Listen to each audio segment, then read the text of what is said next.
Everyone, welcome to commerce classes. और जैसे मैंने आपको बताया था, बैलेंस शीट जो कंपनी की फाइनेंशियल स्टेटमेंट्स का इंटीग्रल पार्ट है, इसमें दो कंपोनेंट होते हैं, liabilities, equity and liabilities and assets. तो हम एमसीक्यूज़ को अंडरस्टैंड करने के लिए इक्विटी को अलग कर रहे थे, शेयर होल्डर्स फंड्स, लाइबिलिटीज़ को अलग से पढ़ेंगे, एसेट्स को अलग से एमसीक्यूज़ में करेंगे, क्योंकि अगर हम सारे इकट्ठे कर देंगे तो you will be having more than 100, तो इतने सारे इकट्ठे एक ही साथ नहीं कर सकते हैं। तो हमने 3 पार्ट्स में इसे बैलेंस शीट को बांटा था। नंबर 1 हमने लास्ट वीडियो में देखा। Now we are having liabilities, इन पर रिलेटेड एमसीक्यूज़ करते हैं।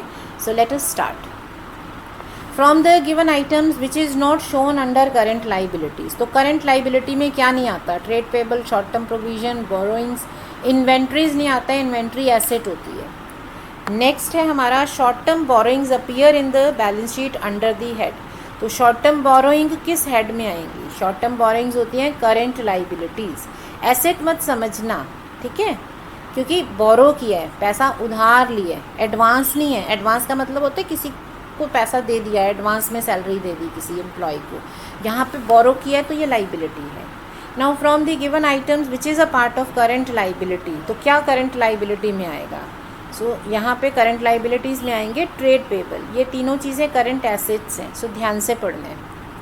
विच of the following is not shown under non current liabilities. Not मतलब कौन सी चीज़ है जो नॉन करंट लाइबिलिटी नहीं है, तो मतलब हमें करंट लाइबिलिटी इसमें से आइडेंटिफाई करनी है। सो ट्रेड पेबल आपके करंट लाइबिलिटी होती है, वो नॉन करंट नहीं होती है ना। नेक्स्ट है company issue 10% debentures of 100 each on 1st October, redeemable on 31st September 2021. So in the balance sheet on 31st March 2021 ये कैसे शो करेंगे? अब आप ये देखो कि जो हमारी नॉन करेंट और करेंट लाइबिलिटीज़ में बाइफर्केशन क्या होते हैं। हम सिर्फ ये देखते हैं कि ये जो लाइबिलिटी है ये पेबल कब है।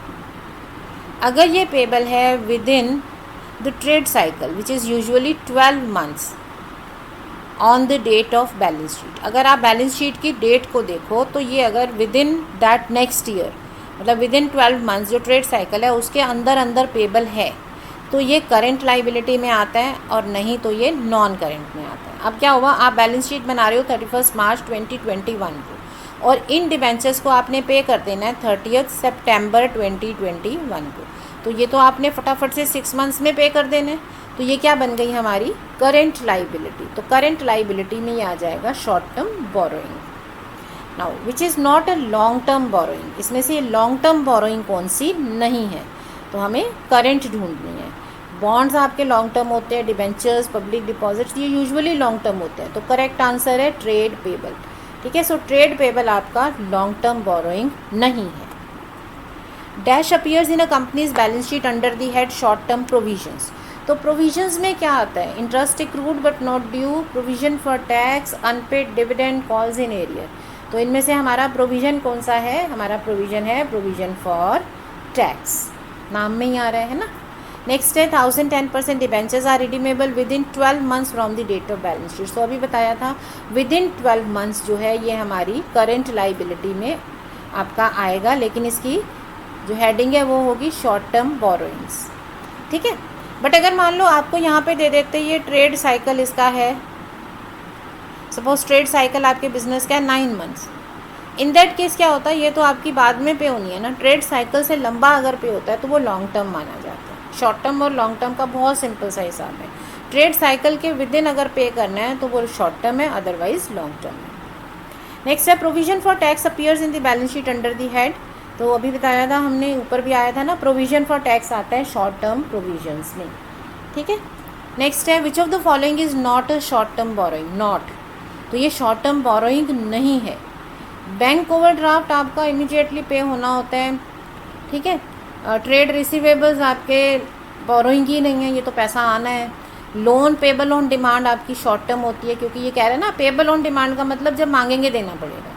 सो जो डिपॉजिट्स हैं ये आपके होते हैं लॉन्ग टर्म के लिए। आप जैसे अपने कोई बिल्डिंग रेंट पर दी, उससे डिपॉजिट ले लिया, सिक्योरिटी डिपॉजिट, तो वो डिपॉजिट आप लंबे समय के लिए रखते हो कि जब तुम छोड़ोगे हमारी बिल्डिंग तब हम आपको डिपॉजिट वापस करेंगे। तो डिपॉजिट्स आपके शॉर्ट टर्म बोरिंग नहीं है, it's not a short term borrowing. Next question है, in a company's balance sheet provision for employees benefit to be settled within 12 months. तो अगर ये आपका 12 मंथ्स में सेटल होना है तो ये क्या है, हमारी करंट लाइबिलिटी। ठीक है, करंट लाइबिलिटी हेडिंग के अंदर ही आते हैं liabilities and provisions. Next question, claims against the company not acknowledged as debts. जो अभी आपने उन्हें डेट नहीं बनाया है, अभी रिकॉर्ड नहीं किया है, तो ये कंटिजेंट लाइबिलिटीज़ होती हैं या फिर होती हैं कमिटमेंट्स। बस इसमें ज़रा सा डिफरेंस है कि अगर आपने प्रॉमिस किया होगा तब तो कमिटमेंट है, बट प्रॉमिस नहीं है तो कंटिजेंट है। तो यहाँ तो आप एक्नॉलेज भी नहीं कर रहे हो, प्रॉमिस तो दूर की बात है, आपने तो माना ही नहीं है कि ये डेट है, तो इसका मतलब ये डेट किसी कंडीशन पर बेस्ड होगा, तो ये कंटिजेंट लाइबिलिटी होगा। ठीक है, interest accrued and due appears under the सब हेडिंग। तो इंटरेस्ट हमारा जो है एक्रूड एंड ड्यू क्या होता है, अदर करेंट लाइबिलिटी में, क्योंकि इंटरेस्ट तो हमें विद इन अ ईयर पे करना होता है। Interest accrued but not due, accrue हो गया लेकिन अभी ड्यू नहीं हुआ, तो ये आपका कहाँ शो होता है, ये आपका होता है अगेन अदर करेंट लाइबिलिटीज़ में। आई होप आपको accrued and due, accrued and not due में डिफरेंस पता है। ठीक है, ये दोनों टर्म्स बेसिकली ये बता रही हैं कि आपका इंटरेस्ट जो है वो टाइम के अकॉर्डिंगली तो बन गया, लेकिन अभी आपने बुक्स में लिखा है या नहीं लिखा है, ड्यू कर दिया है या नहीं किया है। ठीक है, ड्यू डेट के हिसाब से रिकॉर्डिंग होती है। सो इस पर मैं एक अलग से वीडियो लेकर आऊँगी जिसमें एक्रूअल एंड ड्यू का डिफरेंस एक्सप्लेन करूँगी। सो राइट नाउ हम MCQs पे ही कॉन्सेंट्रेट करते हैं। 6% debentures appear in a company's balance sheet. Debentures कहाँ जाते हैं, लॉन्ग टर्म बोरोइंग्स में। ठीक है, आपकी नॉन करेंट लाइबिलिटीज़ में, लॉन्ग टर्म लाइबिलिटीज़ में ये नॉन आपके आ जाते हैं, लॉन्ग टर्म बोरोइंग्स का पार्ट होते हैं। नेक्स्ट है debentures redeemable after 10 years from the date of issue. So आपका 10 ईयर्स के बाद कौन से होंगे, लॉन्ग टर्म बोरोइंग। ठीक है ना। Now name the item which is not shown as short term provision. तो शॉर्ट टर्म प्रोविजन कौन सा नहीं है, आपका जो प्रोविडेंट फंड होता है ये लॉन्ग टर्म प्रोविजन होता है। ठीक है, क्योंकि प्रोविडेंट फंड तो लंबे समय के लिए होता है ना, आपका एम्प्लॉयज़ के रिटायरमेंट पे करना होता है। नेक्स्ट है आपका name the items out of the following which is shown as short term provision. तो शॉर्ट टर्म प्रोविजन होते हैं आपके प्रोविजन फॉर टैक्सेस। नेक्स्ट है 50,000 9% debentures redeemable within 12 months of the date of balance sheet. तो अगर ये with in 12 months है तो ये शॉर्ट टर्म बोरोइंग है।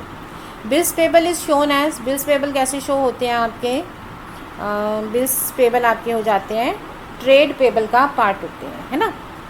Premium on redemption of debentures, premium on redemption of debentures is a part of your borrowing, क्योंकि आपको ये पेमेंट करनी पड़ेगी जब आप अपनी पे करेंगे डिबेंचर्स को। So it's a long term liability, क्योंकि अभी नहीं प्रीमियम पे करना, प्रीमियम पे करना है रिडम्पशन के टाइम पर। नेक्स्ट है हमारा which of the following is shown as current liability. इनमें से करेंट लाइबिलिटी कौन सी है, सिक्योरिटी प्रीमियम तो रिजर्व एंड सरप्लस है, ये लॉन्ग टर्म बोरोइंग है। लाइफ स्टॉक तो एसेट होती है, लाइफ स्टॉक का मतलब होता है जैसे एनिमल्स वगैरह आपने रखे हुए हैं।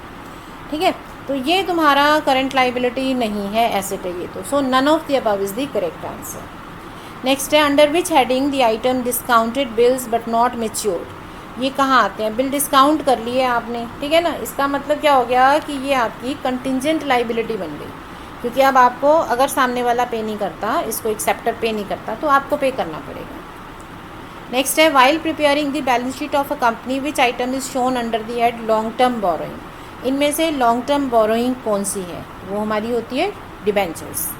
Deposits appear in a company's balance sheet. Deposit कहाँ जाते हैं, डिपॉजिट मैंने अभी बताया था आपकी लाइबिलिटी होती है। ठीक है, लॉन्ग टर्म बोरोइंग की तरह से हम इसे लेते हैं, क्योंकि ये डिपॉजिट जब भी लिए जाते हैं, जैसे टेनेंट से ले रहे हो या किसी और काम के लिए ले रहे हो, ये यूजुअली लॉन्ग टर्म के लिए होते हैं। सो आई होप आपको ये लाइबिलिटीज़ और उनके बेसिक जो नेचर है वो learning. Stay practicing, stay smiling. Thank you.